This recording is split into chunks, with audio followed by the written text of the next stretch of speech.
चलिए बताइए। Hello, good day. कल के वीडियो में हम लोगों ने देखा था कि मैटर वेव और उसकी करस्पॉन्डिंग वेवलेंथ, जिसे डी ब्रॉगली वेवलेंथ कहते हैं, केवल माइक्रोस्कोपिक पार्टिकल में ही ऑब्जर्व किए जाएंगे। माइक्रोस्कोपिक का अर्थ है, मैंने बताया था, electron, proton, atom, neutron, molecule आदि में।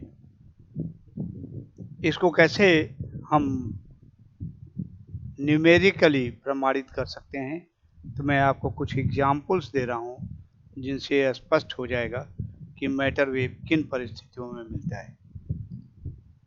सो some numerical examples.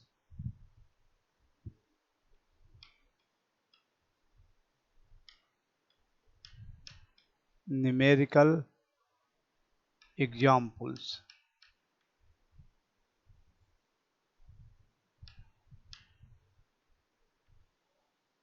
of matter waves of de Broglie wavelength.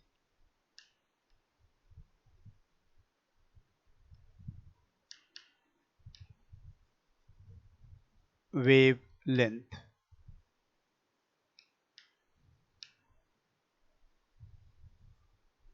और ये न्यूमेरिकल एग्जाम्पल कुछ हम लेंगे जिससे कि यह स्पष्ट हो जाएगा कि मैटर वेव किन के साथ ऑब्जर्व किया जा सकता है। मैक्रोस्कोपिक बॉडीज के साथ भी ऑब्जर्व किया जा सकता है कि नहीं, ये स्पष्ट हो जाएगा। पहला एग्जाम्पल हम लेते हैं। एक बॉल है, एक बॉडी है 1 किलोग्राम का, and it is moving with a velocity of 10 metre per second. तो कैलकुलेट करना है कि कितना इसके साथ डी ब्रॉगली वेवलेंथ की वैल्यू आएगी, और स्टेटस बताना है कि वो ऑब्जर्वेबल होगा या नहीं, तो इसके बारे में हमको बताना है। तो हम प्रश्न लिख देते हैं, a body of 1 kilogram is moving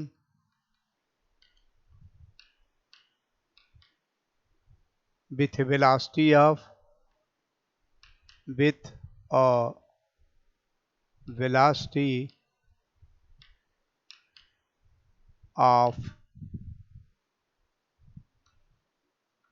100 meter per second. A body of 1 kilogram is moving with a velocity of 100 meter per second. Find out the value of de Broglie wavelength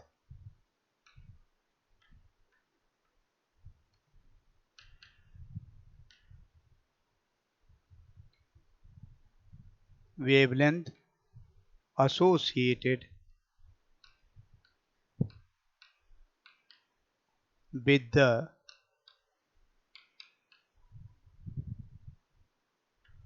moving body. ये प्रश्न है। एक पिंड है आपके पास, पिंड का मास है 1 किलोग्राम, और यह पिंड चल रहा है with a velocity of 10 metre per second. तो बताना है कि उस पिंड के साथ कितना डी ब्रॉगली वेवलेंथ एसोसिएटेड होगा। तो हम फार्मूला का यूज करेंगे, lambda it is equal to H by M B. H is the Planck's constant, m is the mass of the body 1 kilogram, v is the velocity of the body 100 meter per second। तो इसकी सहायता से lambda की value हम निकाल सकते हैं। Lambda will come out to be equal to 6.625 into 10 to the power minus 34 joule second is the value for H,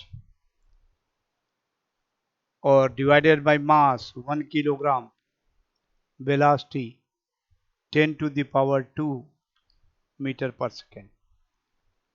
and thereby its value will become equal to 6.625 into 2 ऊपर गया तो minus हो जाएगा 10 to the power minus 36 meter. Now this wavelength of the matter wave, the Broglie wavelength 6.625 into 10 to the power minus 36 meter is very small, inappreciable, practically zero, can't be determined experimentally. Normally wavelength जो हम प्राप्त करते हैं angstrom range की होती है, हजारों में हो सकती है।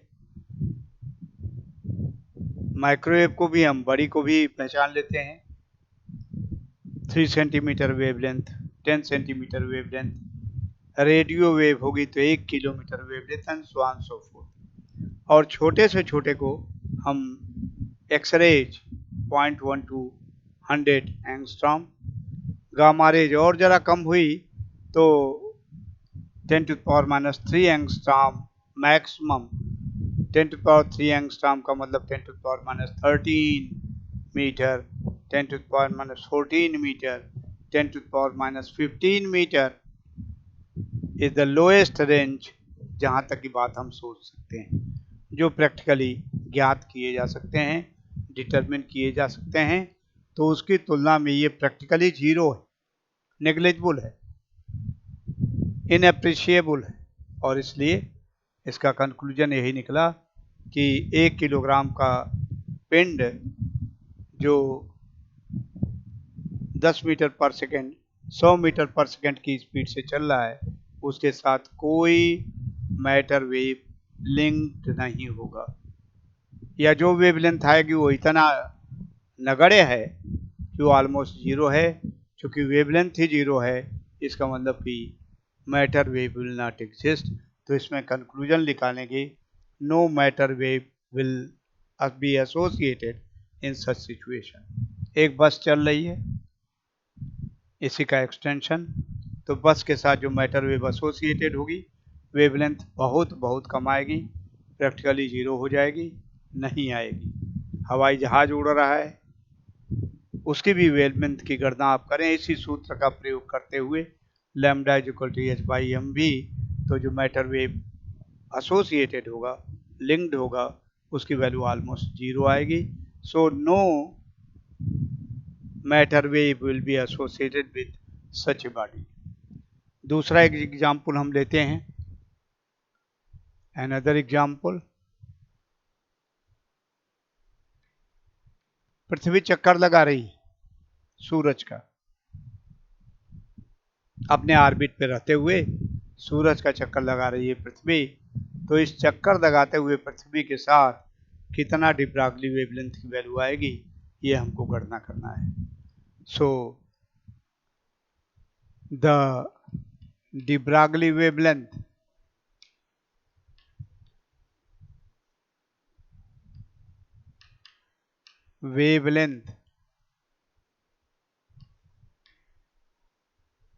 associated with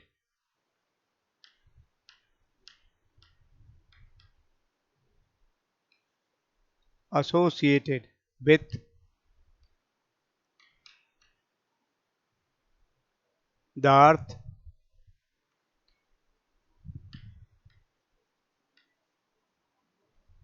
moving on its orbit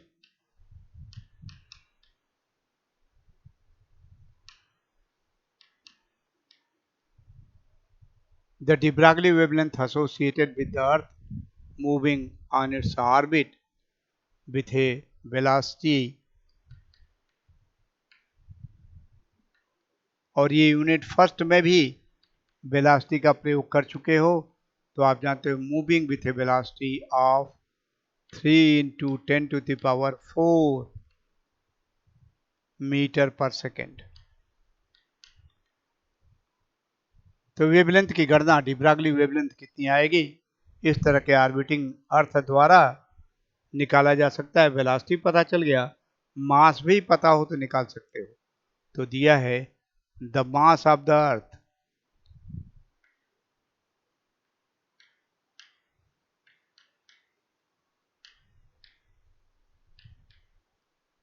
is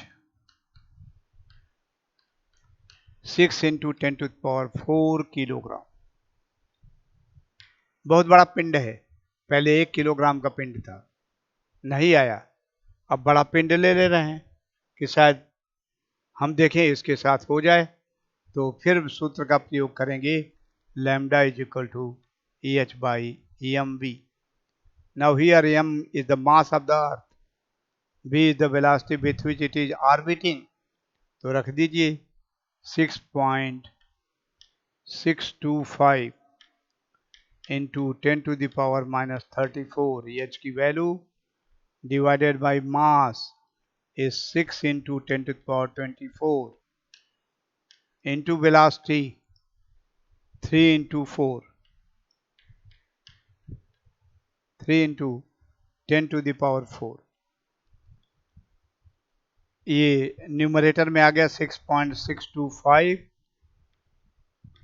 divided by ये हो गया 6 into 3 18 into 10 raise to the power, देख लीजिए कितना हो जाएगा, 24 प्लस 4 इज 28। ऊपर जाएगा तो माइनस हो जाएगा, 10 टू द पावर माइनस 24 28 जुड़ जाएगा इसमें 34 8 42 20 62 10 टू द पावर माइनस 62। भाग दे लीजिए इसको, 10 टू द पावर माइनस 63 करिए तो ये 66 हो जाएगा। 18 3 54, कैलकुलेटर हो तो कैलकुलेटर से निकाल लो। 54 12 66 122.18 6 के 108 14 145 18 इंटू 8 144, लगभग इतना आएगा। इंटू ये तब हुआ जबकि आपने इसको 66 माना, एक स्थान सरकाया था, तो into 10 to the power minus 63 metre. तो इस तरह से अब इस समय जो वेवलेंथ आएगी वो और कम आ जाएगी, ये बिल्कुल जीरो जैसी हो जाएगी जिन वैल्यू को हम ऑब्जर्व कर सकते हैं experimentally. So no matter wave will be linked, will be associated with the orbiting earth, इसके साथ कोई नहीं होगा। चलिए, तो एक बहुत बड़ी वस्तु हो गई, उसके साथ नहीं है। एक मध्यम पिंड हमने ले लिया, 1 किलोग्राम का केवल, 500 ग्राम का, 250 ग्राम का, तो देखा नहीं होगा, तो हम बहुत छोटा पिंड एक लेते हैं, से थर्ड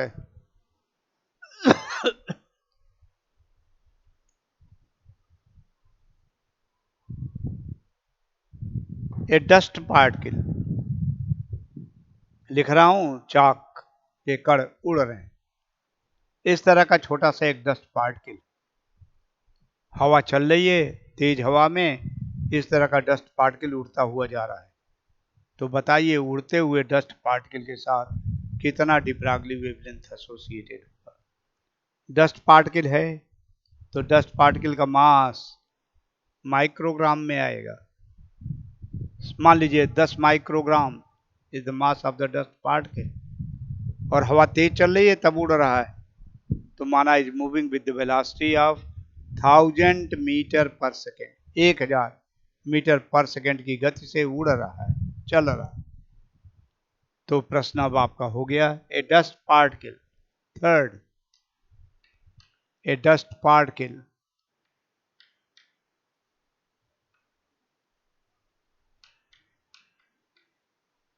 of mass 10 माइक्रोग्राम, धूल का एक कण है बारीक, a dust particle of mass 10 microgram is moving with a velocity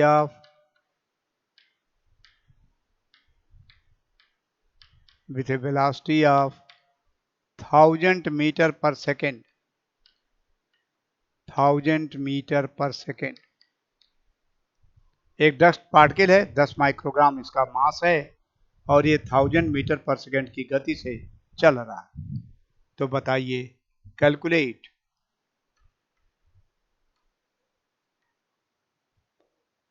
the de Broglie wavelength, the de Broglie wavelength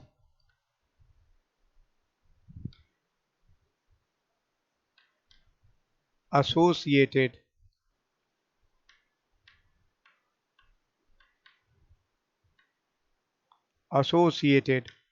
with the dust particle,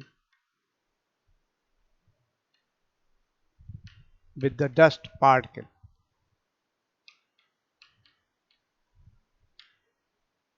एक डस्ट पार्टिकल है, मास है 10 माइक्रोग्राम, 1000 मीटर पर सेकेंड की गति से चल रहा है।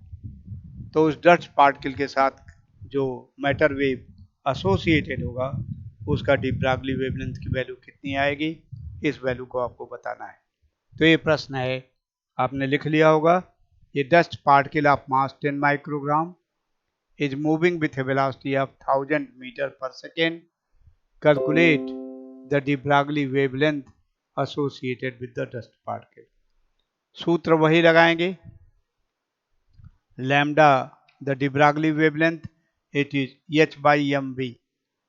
संजोग है कि सारे जो न्यूमेरिकल हम कंसीडर कर रहे हैं उसमें इसी सूत्र का प्रयोग हो रहा है, और इसी तरह के न्यूमेरिकल आपसे पूछे भी जाते हैं, खूब पूछे जाते हैं। संजोग है कि आपके क्वेश्चन पेपर में भी एक निकल आए, तो यही lambda is equal to h/mv से आप इसका निकाल लेंगे। m दिया रहेगा, v दिया रहेगा, लैम्डा की वैल्यू निकलेगी, लैम्डा दिया रहेगा, v दिया रहेगा, तो m की वैल्यू निकाल लोगे, लैम्डा और m दिया रहेगा तो v की वैल्यू आप निकाल लेंगे। इस तरह से आप करेंगे। तो देखिए यहाँ पर lambda is equal to 6.625 into 10⁻⁻34। कभी कभी h की वैल्यू, ये तो स्टैंडर्ड वैल्यू जो है h की मैं प्रयोग कर रहा हूँ 6.625 इंटू 10⁻⁻34। कभी कभी क्वेश्चन पेपर में ही h की वैल्यू दी रहेगी, assume h is equal to, तो 6.63 इंटू 10⁻⁻34 लिखा रहता है। तो आप अपने न्यूमेरिकल को सॉल्व करने के लिए 6.63 का ही प्रयोग करेंगे, जो स्टैंडर्ड वैल्यू जो किताबों में दी है, जिसको आप जानते हैं, उसका आप प्रयोग नहीं करेंगे। और यह भी हो भी गया 5 या 5 से अधिक, उसको अगला टर्म में एक बढ़ा लेते हैं, तो 6.63 into 10⁻⁻34। Mass is 10 microgram, 10 microgram को लिखेंगे 10 इंटू 10⁻⁻6, माइक्रो इज 10⁻⁻6 इन ग्राम, और ये एसआई यूनिट सिस्टम में हम प्रयोग कर रहे हैं, तो एसआई यूनिट सिस्टम में it must be in kilogram, तो 1 ग्राम को किलोग्राम में लिखेंगे तो 10⁻³ और करना पड़ेगा, तब आएगा किलोग्राम। देख लो, समझ लो इसको। 10 माइक्रोग्राम, 10 माइक्रो मीन्स 10⁻⁻6, किस में आया अभी ग्राम में आया, और ग्राम को फिर किलोग्राम में बदलेंगे तो अनदर 10⁻³ कहिए तो अलग से लिख दें, 10 इंटू 10⁻⁻6 ग्राम आएगा, ऊपर है 10 माइक्रोग्राम, 10 इंटू 10⁻⁻6 ग्राम, किलोग्राम में बदलेंगे तो 10 इंटू 10⁻⁻6, ग्राम को किलो करेंगे तो 1000 ग्राम, तो इसलिए 10⁻³ किलोग्राम। ये डस्ट पार्टिकल का ये मास हो गया। तो 10 into 10⁻6 into 10⁻³ and velocity is 1000, so 10⁻³।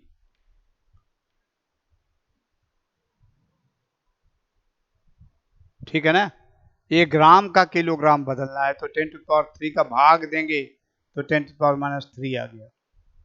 Kilo में बदलना है और किलोग्राम को ग्राम में करेंगे तो गुणा करेंगे, तो ये स्थिति आ गई।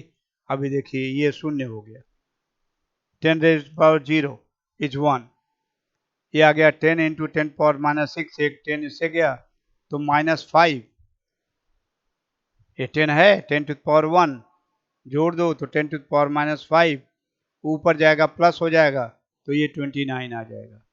6.625 इंटू 10 टू दी पावर 5 -5 ऊपर जाएगा +5 हो जाएगा, +5 इसमें से घटेगा तो -29 metre.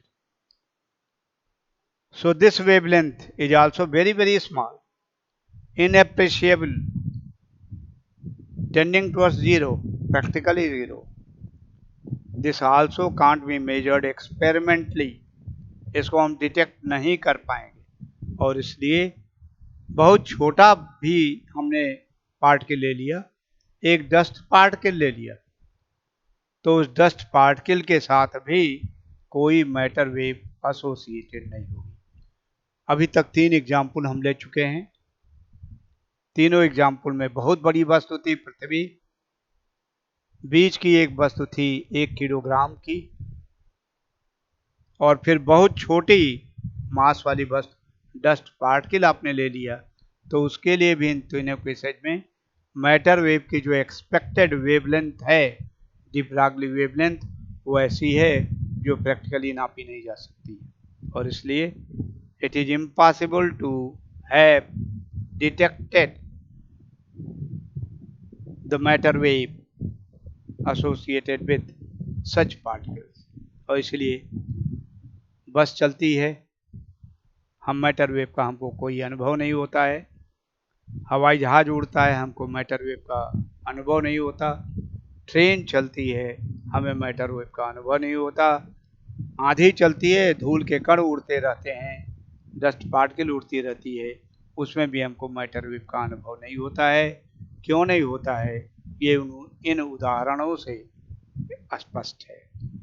In all these 3 examples, जो बहुत अधिक मास से लेकर के बीच के मास से होते हुए बिल्कुल निम्नतम मास तक हम आ गए हैं, जो क्लासिकल रेंज में हम कंसीडर कर सकते हैं, तो उन सब के लिए मैटर वेव इनके साथ एसोसिएटेड नहीं होता है, और जो डी ब्रागली वेवलेंथ होती है वो प्रैक्टिकली जीरो होती है, नगण्य होती है, इसको एक्सपेरिमेंटली नापा नहीं जा सकता।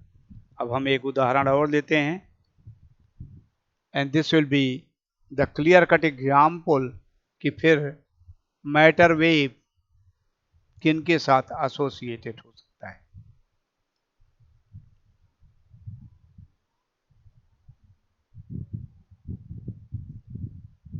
एक इलेक्ट्रॉन है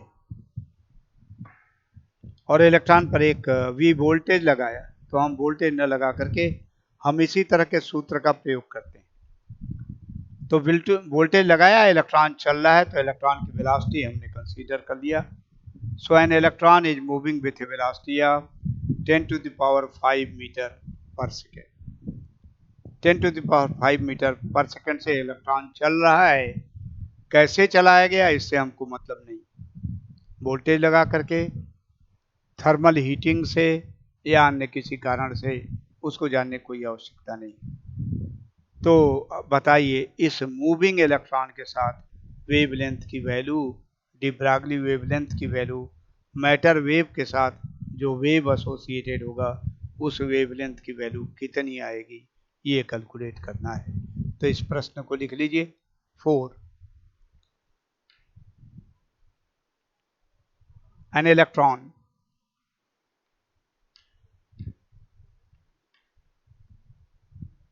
को हम जानते हैं, इसके सारे पैरामीटर को जानते हैं, इसका मास जानते हैं, इसका चार्ज जानते हैं। तो मैंने बताया है कि अनचार्ज पार्टिकल या चार्ज पार्टिकल दोनों के साथ मैटर वेव होता है। तो इलेक्ट्रॉन है, N electron is moving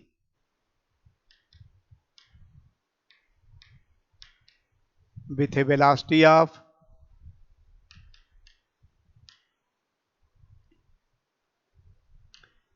velocity of 10 to the power 5 meter per second.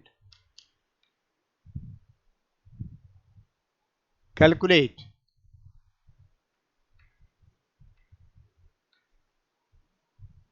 the de Broglie wavelength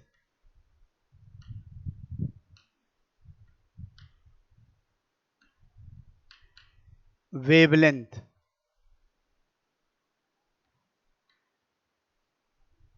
associated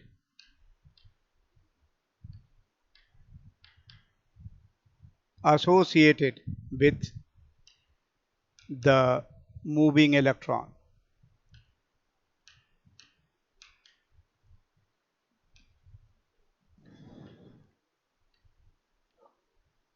इस चलते हुए इलेक्ट्रॉन के साथ कितना डी ब्रॉगली वेवलेंथ एसोसिएटेड होगा, इसकी वैल्यू की गणना करनी है।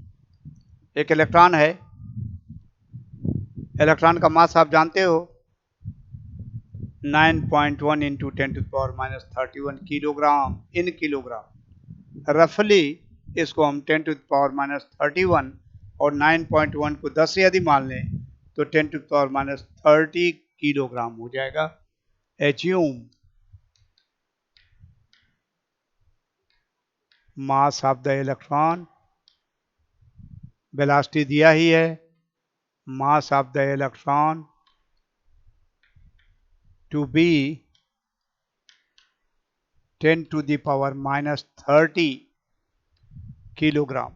वास्तव में ये 9.1 इंटू 10⁻31 होना चाहिए। 9.1 को हमने 10 से यदि मान लिया तो 10⁻30 किलोग्राम हो गया। कैलकुलेशन की सुविधा के लिए ऐसा कर लिया, हमारे पास अभी कोई कैलकुलेटर नहीं। तो an electron is moving with a velocity of 10⁵ metre per second. Calculate the de Broglie wavelength associated with the moving electron. Assume mass of the electron to be 10⁻³ kilogram.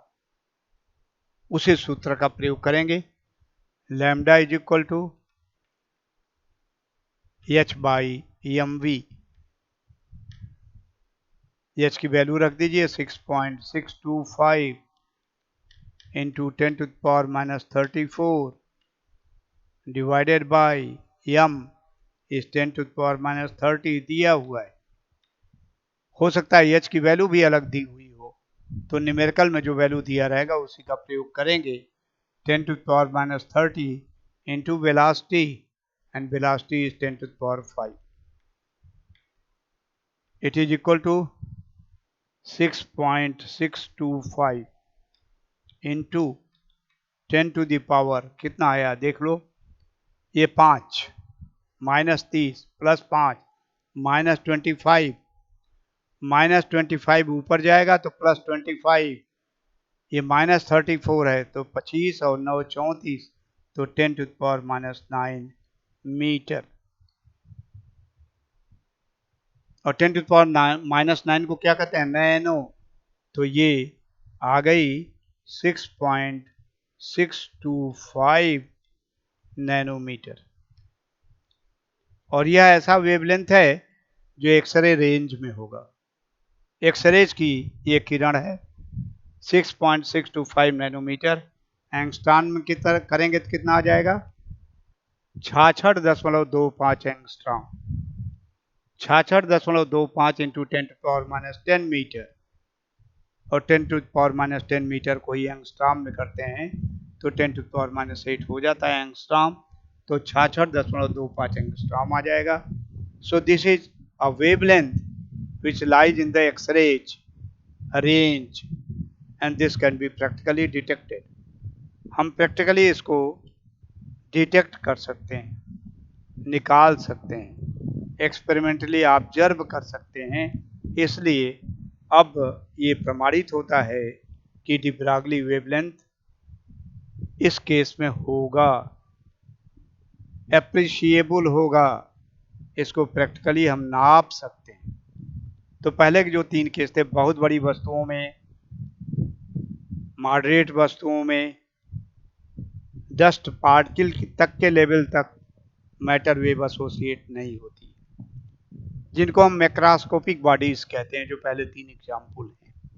और जो चौथा एग्जाम्पल लिया जिसको microscopic कहते हैं, quantized particle कहते हैं, इस इलेक्ट्रॉन के लिए हम लोगों ने देखा कि इसके लिए जो डी ब्रॉगली वेवलेंथ की वैल्यू आएगी वह प्रैक्टिकली ऑब्जर्वेबल है। ये प्रैक्टिकली हम इसकी वैल्यू जान सकते हैं, देख सकते हैं। तो इसलिए कल जो कंक्लूजन हम लोग निकाले थे उसको इस तरह से, इस न्यूमेरिकल एग्जाम्पल से हम प्रमाणित कर सकते हैं कि मैटर वेव क्लासिकल बॉडीज के साथ, मैक्रोस्कोपिक बॉडीज के साथ एसोसिएटेड नहीं होती है। मैटर वेव के रियलाइजेशन केवल हम क्वांटाइज्ड पार्टिकल के साथ ही कर सकते हैं। अब ये मैटर वेव होता कैसा है, किस तरह से चलता है, तो थोड़ी सी बात मैं आपको बता दूं जो ऑलरेडी हम कर चुके हैं। आपने देखा है मैटर वेव, मैं गुणों के अनुसार लिख लूं। नंबर 1, मैटर वेव वैक्यूम के थ्रू चल सकता है, propagate through vacuum. Electromagnetic radiation भी वैक्यूम के थ्रू प्रोपेगेट कर सकता है, लेकिन मैकेनिकल वेव वैक्यूम के थ्रू प्रोपेगेट नहीं करता। तो ये स्पष्ट है कि matter wave mechanical wave, sound wave नहीं है। ये पहला गुण। दूसरा,